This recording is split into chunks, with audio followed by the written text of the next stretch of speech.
Thank you, Marshall. Looks like a pretty volatile afternoon here for the Midwest and eventually in the Southland, too. So even Chicago, cloudier skies this afternoon, portending maybe a stormy evening tonight. Already lightning strikes and evidence across Minnesota, building down into Iowa. Mason City had a thunderstorm last hour. Also watching a cluster now forming in eastern Oklahoma. Watch out in Tulsa, Oklahoma. Hopefully you guys stay indoors and watch the NCAAs today. In Mississippi and Alabama, already some pretty heavy rain. This has had quite a legacy, too. Quite a few power outages and trees down and large hail reported overnight, generally between Dallas and Beaumont, Port Arthur, Texas. And then it looks like we'll get a resumption of this later on today, and this could be a fairly widespread outbreak. Maybe not as much tornadic, but there will be some large hail and very damaging straight-line winds. And here we go again, Little Rock after a rocky day yesterday, a little downtime overnight, and then we rev it up again this afternoon. Be on your guard in the area lakes, too, including the Lake of the Ozarks, and travelers take it easy on the interstates, including I-40 and I-30. Here's our setup. Again, the high will get out of the way as it does so, the backside of the high, drawing that moisture northbound.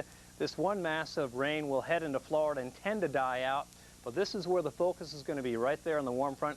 This could be quite an outbreak, too, at least heavy rainfall. There will be very gusty winds and potentially some very large hail. In the Midwest, as said, the colder air is sweeping down, and the fanfare is with rain ahead of it, and then turning sharply colder. Chicago, for instance, highs likely to be in the middle 40s for the daytime tomorrow. Meanwhile, we do see primarily rain, very little, if any, snow here. Some of these storms are packing a pretty good wallop. Take it easy on Interstate 90 today. This system will race on south, and again, this evening showers are possible in and around the Chicagoland area. The area to really watch, though, even St. Louis now. St. Louis along I-70 and points on southbound. On the flip side, the Northeast in great shape. High pressure, dominant, not all that chilly. There's really not a whole lot of cold air to tap. There's very little snowpack, so this air modifies as it comes down out of Canada.